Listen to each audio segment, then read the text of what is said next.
ভাইরে ভাই, মানুষের মাথায় কি গোবর না অন্য কিছু, আমি এটা বুঝি না।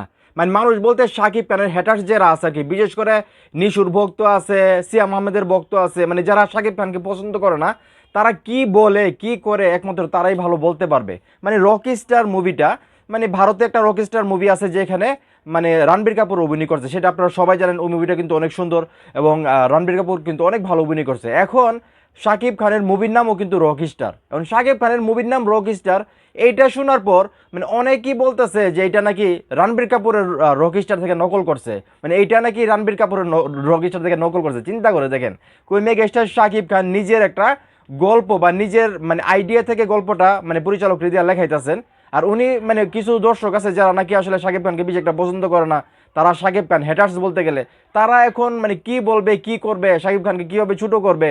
তারা তো প্রতিদিনই কোনো না কোনোভাবে চেষ্টা করে শাকিব খানকে আসলে নেচা দেখাইবার লাগে, কিন্তু তারা তো পারে না। এখন বলতেছে রকস্টার মুভি নাকি মানে ভারতের যে রকস্টার মুভি সেটা নাকি শাকিব খান কপি করতেছে, এবং এইটা নিয়ে কিন্তু রকস্টার মুভির যে পরিচালক আজমান রুশি উনি কিন্তু এখন মুখ খুলছেন এবং উনি বলতেছেন যে রকস্টার নামে তো হাজার হাজার মুভি আছে, তার তার মানে কি, মানে আমরা রকস্টার করতেছি মানে কি আমরা কাউকে কপি করব। তো যাই হোক, মানে পরিচালক কি বলতেছে সেটা আমি আপনাদেরকে পরে শোনাই। তো সাকিবিয়ান ভাই বোনেরা, ওই সকল মানে কি বলবো এগুলার, কি বলবো তোমরা বলো। মানে রকিস্টার একটা মুভির নাম, এই নাম দেখে বলতেছে মানে মেগাস্টার শাকিব খান নাকি রণবীর কাপুরের রকিস্টার নকল করতেছে বা কপি করতেছে। চিন্তা করে দেখছো, মানে এগুলোর মাথায় কি আসলেই গোবর, নাকি তারা জান না বুঝছে ইচ্ছাকৃতভাবে আসলে এই নেগেটিভিটি ছড়ায়, মানে ইচ্ছাকৃতভাবে। আমার তো মনে হচ্ছে যে মানে তারা জান না হই না এই কাজগুলো করতেছে।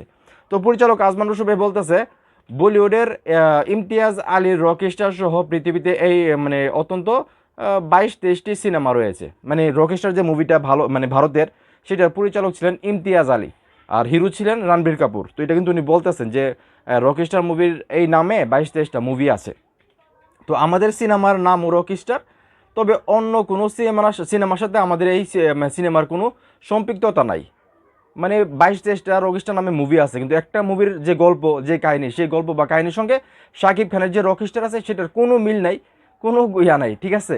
তো পরিচালক কিন্তু বইলা দিছে। তারপরেও দেখবেন মুভি যে সামনে আসবে, দেখবেন কত নাটক সিনেমা হয়, বলবে যে কবি করছে এটা করছে ওইটা করছে, কোনো কোনো সিন যদি একটু একটু মিলে কোনো মুভির সঙ্গে, দেখবেন যে সব পাগল হয়ে যাবে। মানে মেগাস্টার শাকিব খানের একটু কিছু পাইলেই চলছে। এই যে আমরা রাক্ষস মুভি সিয়াম আহমেদের মানে এনিমেল থেকে 60% নকল করছে। লাস্টের যে মাইটটা মানে অ্যাকশন যে লাস্টের সিনটা, এটা হুবু মানে এনিমেল মুভি থেকে নকল করে ফেলছে। মানে এরকম হাজার হাজার মুভি যেগুলো আসতেছে সবগুলো নকল। এই যে নিশো ভাইয়ের যে আসলো দাগি, এটাও তো গড লাইফ নাকি একটা লাইফ, ওইটা থেকে কপি সিন আছে অনেকগুলা। তো বুঝলাম না, মানে শাকিব খান করলেই দোষ, অন্য কেউ করলে এগুলো দোষ হয় না। তো যাই হোক, এখানে কিন্তু পরিচালক ক্লিয়ার করে দিয়েছেন যে রকস্টার মুভির গল্প অন্য কোনো গল্পের সঙ্গে মিল নাই, এটা একটা নতুন গল্প, এবং এই গল্পটা কিন্তু আমরা সবাই জানি মেগাস্টার শাকিব খান সাজেস্ট করছে পরিচালককে।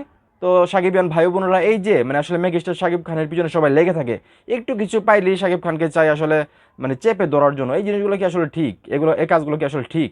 মানে আমি বুঝতে পারি না তারা কেন এরকম করে। তো যাই হোক, সাকিবিয়ান ভাই বোনেরা, তোমরা আসলে সবসময় সাকিব ভাইকে সাপোর্ট করো, আমরা সবসময় সাপোর্ট করি। তো আমাদের সাপোর্ট করতে হবে, কিচ্ছু করার নাই।